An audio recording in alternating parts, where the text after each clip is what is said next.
Uy, ano ba yung AI na yan? May show na pala tungkol dyan sa radio? Abay, kakaiba na talaga ang panahon ngayon, no? Ay, gusto ko yung pakinggan. Oy, Mare, alam mo ba, meron na raw na radio show tungkol sa AI. Talaga ba, Mare? Anong AI? Sismis ba to? Hindi yan sismis, Mare. Alamin to. Pre, narinig nyo na ba yung The AI Talks with the Voice Master? Ay, gusto ko yung pakinggan.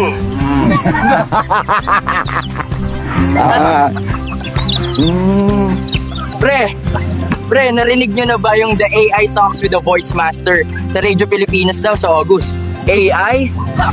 Abangan ngayong Agosto ang The AI Talks with the Voice Master sa Radyo Pilipinas.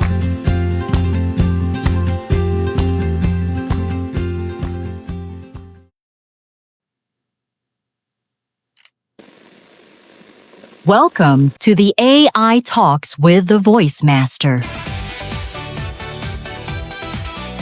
Mula sa puso ng bayan hanggang sa dulo ng keyboard ng masa.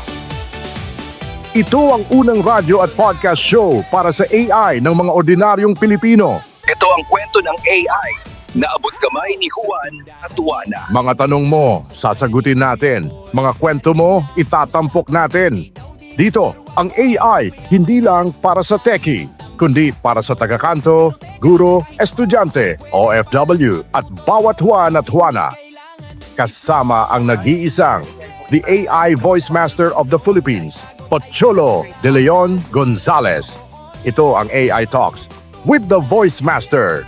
Dito lang sa Radyo Pilipinas. Hello! Great day, mabuhay! Isang mapagpala at mapagpalayang umaga na naman sa inyong lahat ngayong Sabado.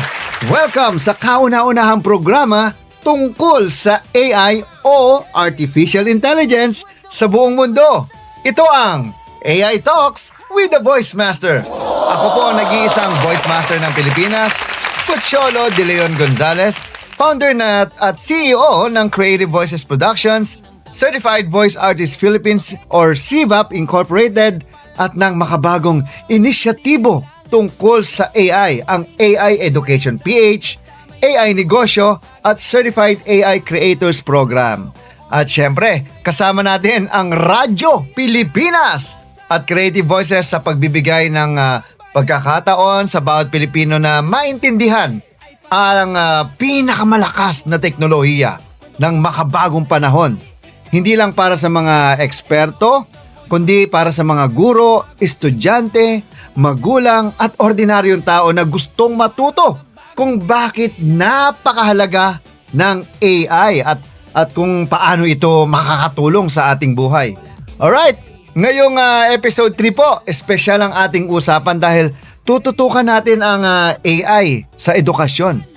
Kasama natin dito ang DepEd, CHED at TESDA na nagsusumikap na isama ang AI literacy sa ating mga paaralan at mga curriculum. Ayan, imagine bawat bata, bawat guro, bawat kabataan na handang sumabay sa hinaharap dahil alam nila kung paano gamitin at pakinabangan ang AI, Handa na, kailangan maging handa mga kabataan at mga next generation natin. Naku, kung hindi, ewan ko lang, kung ano mangyayari sa Pilipinas.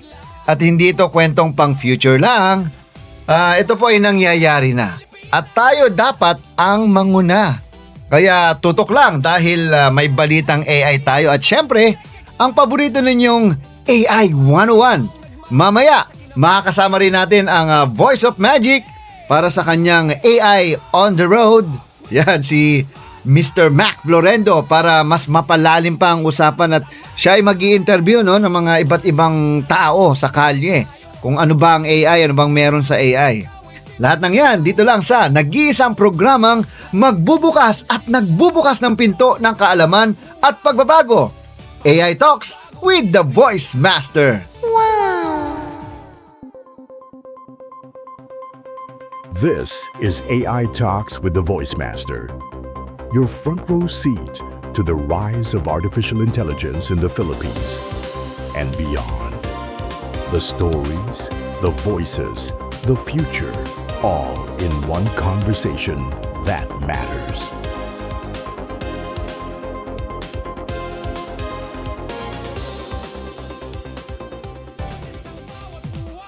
Okay, ayan. Simulan na natin mga ka-AI, mga ka-bosses at mga taga-puchologists dyan. Alam nyo, ang tindi ng mga nangyayari ngayon sa mundo ng artificial intelligence samantalang wala pang nangyayari sa atin sa Pilipinas. Pero ngayon, mas malalim nating pag-usapan yan Dahil ngayong Sabado na to, pag-uusapan natin ang isa sa pinakamahalaga at pinakakritikal na bahagi ng ating kinabukasan bilang isang bansa. AI sa edukasyon. Ayan. Calling the DepEd Secretary, ayan, Sani Angara, kaibigan po natin yan at he is actually doing something for the education sector, no? Especially sa artificial intelligence. I volunteer myself, Secretary. Andito tayo sa Radyo Pilipinas, kaya gusto kong maiparating kung ano man yung inyong programa dyan sa DepEd at nais kong tumulong sa abot ng aking kaalaman at makakaya. At syempre, itong ating programa na to ay para din po sa inyo para makarating sa buong Pilipinas. Sa pakikipagtulungan, syempre, ng Philippine Information Agency, pati namang ng PTV4 at marami pang ahensya ng gobyerno, lalong-lalo na sa Radyo Pilipinas. Alam nyo mga ka-AI, balik tanawin natin nung mga chalk at pisara lang yung ginagamit natin sa school. Naalala ko pa nung elementary ako, pati upuan namin, purong puno ng chalk di ba? Tsaka, imagine nyo, sapat na yun, di ba? Parang ang saya-saya na natin na napapahiram tayo ng libro. Tapos, dumating yung libro. Ayan. Aminin ko sa inyo, tamad ako magbasa pero mas gusto kong nakikinig at nagsasalita. Pero kaya ako, pag nagbabasa ako ng libro noon, out loud, kaya galing kong magsalita ngayon at magbasa. Kasi maraming tao sa isip nagbabasa. So, wala silang yung speaking ability and skills nila, hindi na di-develop. Tapos, ito na yung radyo. No? Pumasok na yung radyo. Ako, mahilig akong makinig sa radyo noon. Wala kaming TV. So, nakikinig ako yung mga gabi ng lagim. Gabi ng lagim. Awo! Ha, lolo. Ay, naku, tumakbo ka na po. Di ba? Kakainin ko kayo. Imagine niyo yan. Nagagawa ko na yun. Bata pa ako. At syempre, ito na. Pumasok yung TV. Kasi alam nyo, ako batang batibot No? Bata pa ako, kumakanta ako nung... syempre, alam mo yung kanta ng batibot? Tan-tan-tanan, pagmulat ng mata, langit na katawa sa batibot. Tsaka yung siniskwela. Diba? Bawat bata may tanong, ba't ganito, ba't ganun? Hayang buksan ang isipan sa science o agham. Tayo na sa siniskwela. Alam nyo, ako ang voice talent ng Batibot nung 1998 at naging talent din ako sa siniskwela. Di ba? Imagine niyo kailan pa 'yun. Bata ka tapos naging part ka nun. Di ba? Ang dami natin sinasabi pero tingnan niyo unti-unti nating in-upgrade yung kaalaman natin mula pisara at saka chalk hanggang sa dumating na nga yung internet. Kasi dati chalk nga, pisara, radyo, libro, TV. Ngayon naman, internet. Biglang nag-iba yung lahat. Nagulantang ang mundo dahil meron ng internet. Ako rin. Alam nyo, ako isa sa pinakaunang nakagamit ng internet sa Pilipinas. Wow, tulog-ulong Yes. And I'm proud to say, kasi taga UP Diliman po ako. At sa UP Diliman, nagsimula yung intranet at internet. Noong mga panahon na yun, marami pang hindi nakakaalam. Tsaka ang bagal pa noon, yung ang ginagawa ko, piniprint ko yung mga ko sa internet para instead na maghintay ako doon ang tagal, inuuwi ko na lang para marami akong matutunan. Pero ngayon isang bagong revolusyon ang kumakatok. Siyempre, artificial intelligence. Isipin ninyo Eto, may AI tutor kang available 24/7.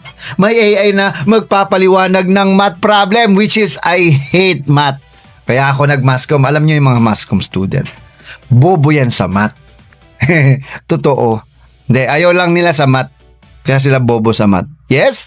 O kaya nga, sabi nga, mas komportable sa bahay. Ayan. O ito dahil sa AI, may magsusulat ng essay o magbibigay ng step-by-step na solusyon sa anumang tanong. Ba? Napakagaling naman.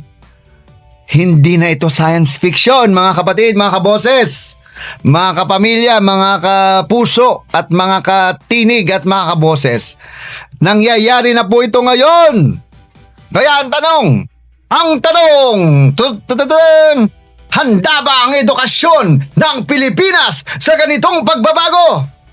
Ayan na ang pinakamatinding tsunami sa kasaysayan ng mundo.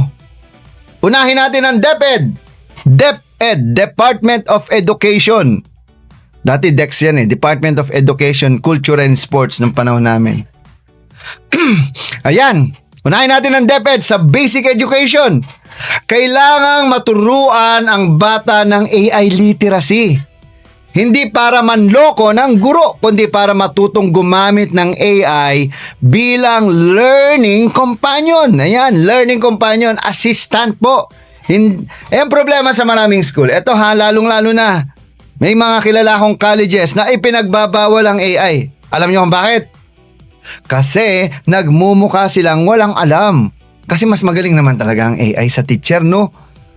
Pero ang AI, hindi naman tao yan It's a tool, no? Halimbawa, tutor ng reading. Ayan, instant reviewer sa science. At tagagawa ng quizzes para kay ma'am, kay sa teacher natin. O ito naman sa CHED, Commission on Higher Education. Para sa mga kolehiyo at universidad, AI ang magpapabilis ng research. Diyos ko, naalala ko na nag-aaral ako. Pupunta ako ng library. Kukuha ng catalog. Iisa-isain mo yon. Tapos, re-request mo yung libro. Hanapin mo kung ano yung mga, anong tawag doon? Yung mga related literature. Yan. O, di ba? Alam na alam ko Taga-UP ako best thesis ako sa speech ko. 1. Pero ito, yung thesis yan ang AI ang papabilis sa research ng thesis. Feasibility studies. Ano ba? Scientific experiment. Yung matindi. AI can provide data analysis at literature reviews. Para mas mapaigting ang ideya ng estudyante. Noon, ang hirap Alam mo, magbe-base ka lang sa experience mo, sa napanood mo, sa narinig mo. Pero wala kang basis. Unlike ang AI, it's data, collective data, millions of years, no? In an instant, andyan na sa harapan mo. So, ano pang silbi ng educational system? Kung sa isang pindot mo, lalabas na yung tinuturo ni ma'am at ni sir. Tapos, sama-sama, ayaw pang paggamit. Meron pang percentage. Walang masama. Kasi lahat naman tayo kumokopya. Ang tanong, paano mo gagamitin yung kinopya mo? Paano mo gagamitin yung kaalaman na yung mga knowledge na nakuha mo? Tama? It's not how much you know. It's what you do with what you know. Di ba? And mga PhD. Alam niyo yung mga PhD? Marami akong kilala PhD. Parang hindi doktor. Parang hindi doktor kasi ang nagmamarunong, magmamagaling. Pag inalam mo ng katotohanan, mali-mali naman pala. Ay nako ma'am, sir, matuto na tayo, no? Pagamitin nyo na ng AI lahat. For sure, ikaw ma'am, gumagamit ka rin yan. Pero you should know why you are using it first and how you will use it. Alright? At ito ba? Sa TESDA, AI simulators na ang magiging game changer. Ay, alam nyo, kaibigan ko yan, si Ma'am Nelly. No, si Ma'am Nelly ng DDG ng TESDA. And I'm actually telling her that AI can help test the students, no? At sabi ko nga, meron akong programa, yung Certified AI Creators Program. Focusing ito sa sa mga creator. By the way, I'm warning you, kayong mga nasa animation at gaming, babagsak na kayo kung hindi kayo magagamit ng AI. Di ba? Ang problema, masyado kayo nagpapaka-focus sa traditional. Syempre, nandun yung pera. Ang tanong, anong gagawin ng mga nag-aral sa TESDA pagkatapos nila mag-aral kung ang mundo gumagamit na ng AI, isang pindot lang, hindi na magdo-drawing? Ginagawa ko yan eh. At dito sa programang ito, mapapanood nyo mamaya yung kanta ko. Ang Bahay Kubo. O yan, mamaya pagkatapos nito, ipapakita ko sa Bahay Kubo, kahit munti. Panis na panis sa mga animator dito. Sorry ha, kayo mga animator, I respect you. Ako po ang director, dubbing director ng Dayo sa mundo ng Elementalia.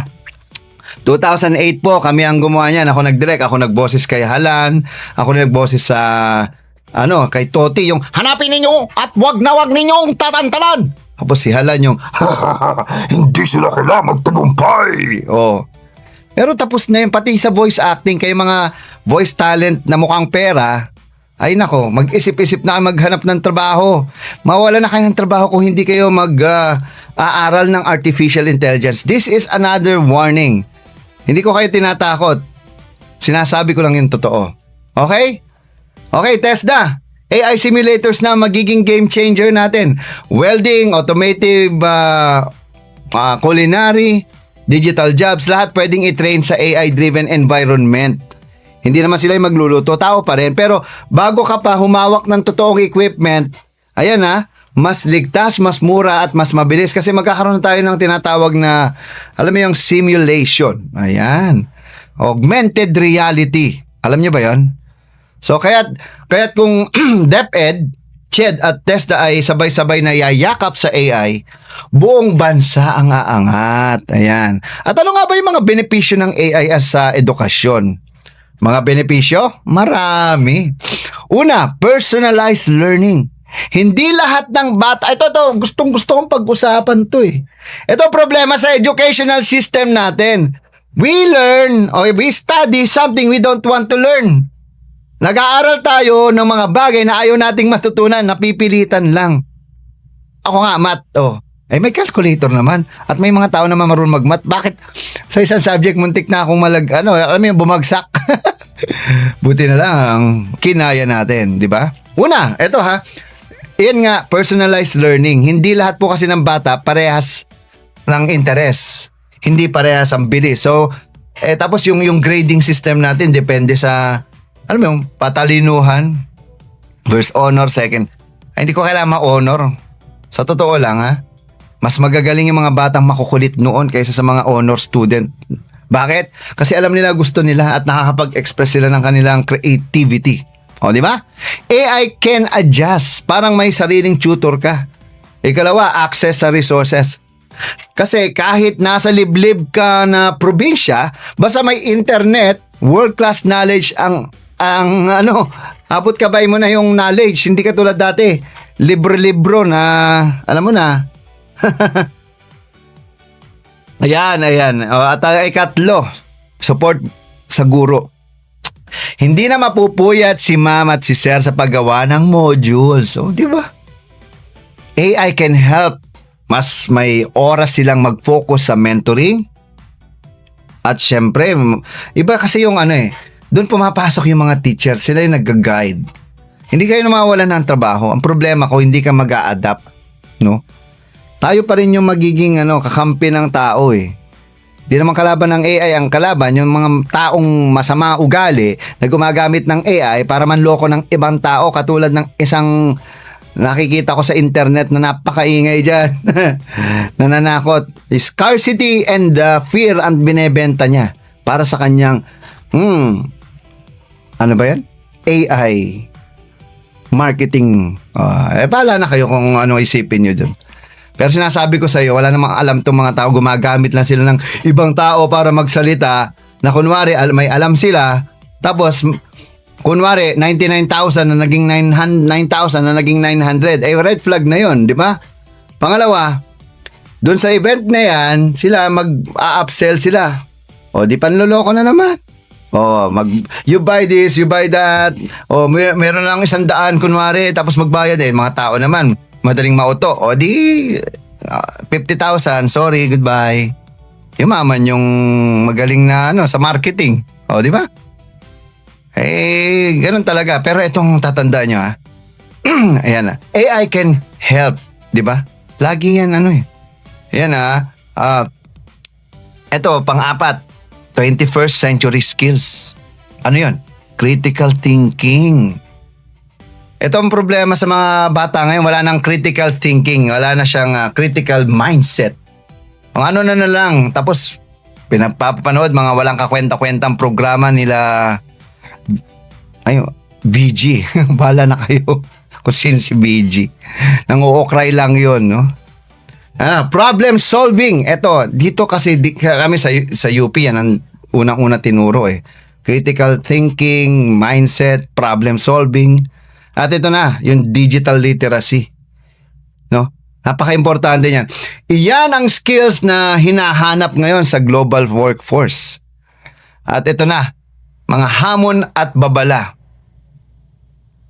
Pero mga kaibigan, hindi lahat ng rosas may tinik din. Ulitin ko, hindi po lahat ng rosas. O hindi lahat rosas. Lahat sila may tinik. May tinik din yung mga yan. So, una, ito yung sinasabi ko kanina, misinformation. Kung mali ang tanong, mali rin ang sagot. Kasi pag tinanong mo yung AI, mag-hallucinate yan Nagre-refer lang yan sa kanyang data. Ikalawa, dependence. Ito yung mga problema ngayon ng mga kabataan at mga tao. Nagiging dependent sila, hindi na nag-iisip, hindi na nag-aaral. Bahala na si AI. Kung dati, i-Google mo yan. Ayan. Ngayon, i-chat GPT mo na lang. Ay, nako. Kapag puro AI ang inaasahan mo, baka tama rin ng mag-isip ang mga bata. Yun Ikatlo, kakulangan sa access. May mga kabataan na mayroon pa rin sila may mga kabataan pa rin na walang internet o gadget. Lalo na yung mga mahihirap sa probinsya, wala namang kuryente. Pag walang kuryente, paano ka mag-internet? Wala kang laptop, wala kang tablet. Di ba? Mahirap ka pa, wala kang pagkain. Yun ang problema. At ika-apat ito maraming issue dito. Ethical use of AI or ethical issues. Paano kung gamitin sa panlilin lang? Ayan, mga deepfake. Marami, yung kaibigan ko, si Senator Bam Aquino, nagamit na yung kanyang video. Kung nag-i-endorse siya ng kung anong produkto. At for sure, lahat po ng sikat gagamitin kayo. Bakit? Nakakalat mukha mo Lahat po ng nakakalat ang mukha at boses, kayang i-clone yan. At walang pulis-pulis ngayon sa ganyan. Una-una, wala namang copyright ang boses. Yung mukha mo. Ikaw, sikat ka Ngayon ang tanong, sino mananagot? Kaya kailangan pagtulungan tayo. Kaya nga nandito ako Nandito yung programang AI Talks with the Voice Master. Magtanong kayo, sasagutin ko. Okay? Kaya ang tunay na sagot ay hindi lang gamitin ng AI, kundi turuan ng tao kung paano gamitin ito ng tama at responsable. Okay? So ngayon, dito pumapasok yung aking platform na AI Education PH. Ito yung aking programa na libre Gumagawa ako ng mga talk, seminar, training na katulad nito na libre. Para mga basic lang. Kaya isang kilusan po ito na isinulong ko para tiyakin na bawat Pilipino na ang bawat Pilipino ay hindi maiiwan. Okay? Layunin po naming turuan ng 100,000 na guro at 100 million student bago mag 2028. Nako, 2026 na, marapit na. Ilang buwan na lang. Ano ba ngayon? Mag-September na, di ba? Malapit na nating makita ang ating idol na si Jose Marichan. Ayan. Gusto naming dalhin ang AI literacy sa bawat sulok ng Pilipinas mula Tawi-Tawi hanggang Batanes o baligtad. Okay? Hindi lang ito para sa Maynila. Ayan, kung hindi para sa Bataan, Isabela, Zamboanga at sa lahat ng probinsya. Hindi lang ito sa wikang Ingles, kaya nga tayo nagtatagalog, kundi pati sa Pilipino at sa iba pang wika natin. Napakadali na. Alam nyo ba, I'm part of 11 Labs. So, ako ang kauna-unahang Pilipino na voice talent na ginamit sa AI. Kaya kung mapapansin nyo, pamilyar na pamilyar ang boses ko, di ba? AI na may pusong Pilipino. Ako lang ang gumawa nun. Creative Voices AI lang po. At by the way, happy anniversary pala sa Creative Voices Productions. Woo! 20 years na kami, imagine mo. At 20 years na rin naninira yung mga haters ko. Yan, sige, mamatay kayo sa inggit. Ganun lang naman. Inggit, pikit. Kasi mga taong nainggit, wala napapanggit kundi pangit. Wala problema yon. Kasi alam nyo, pag wala nainggit sa inyo, walang impact yung ginagawa niyo. Katulad dito. Eh, baka tirahin pa rin nila tong pagtuturo ko ng libre, di ba? Eto ha, tandaan nyo.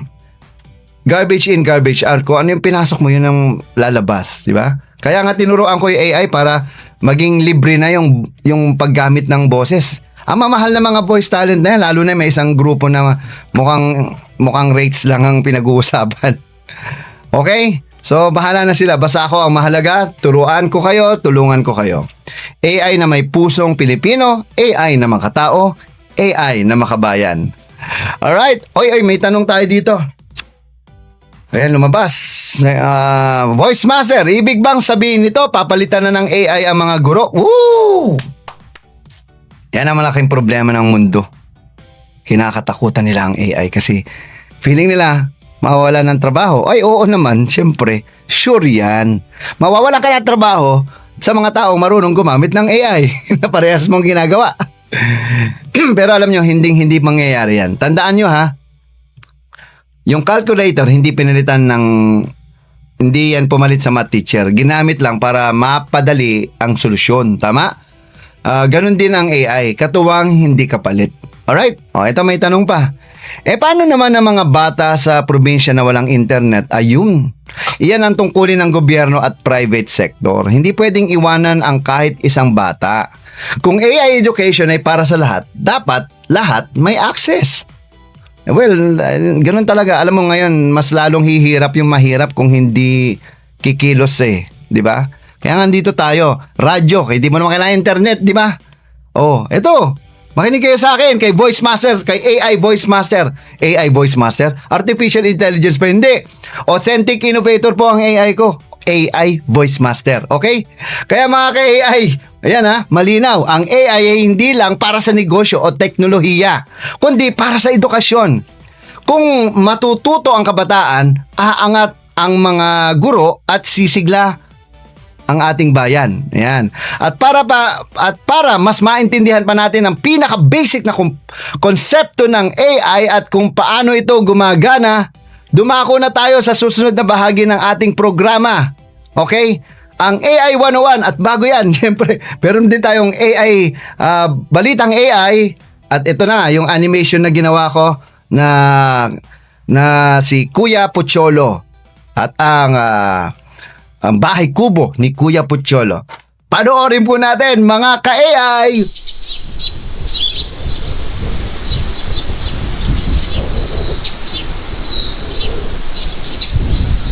Dakilang araw mga bata, ako si Kuya Pocholo at welcome sa Bahay Kubo ni Kuya Pocholo.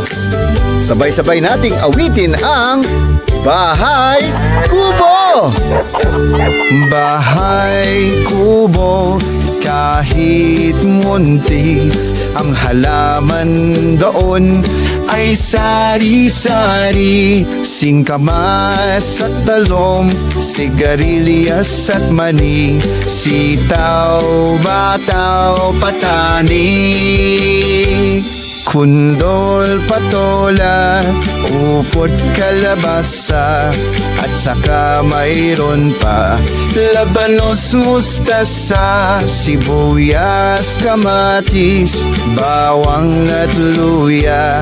Sa paligid-ligid ay puno ng linga.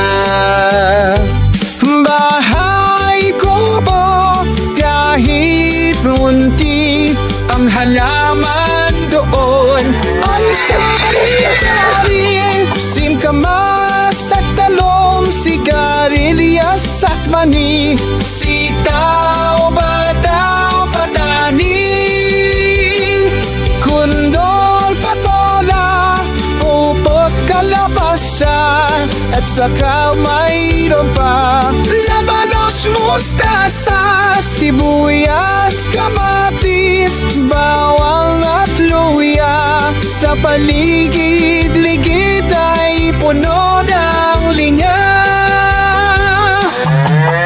Hanggang sa muli mga bata, gusto niyo pa ba ng mga kanta? Mag-like, mag-subscribe at i-share niyo ang video na ito. Maraming salamat mga bata!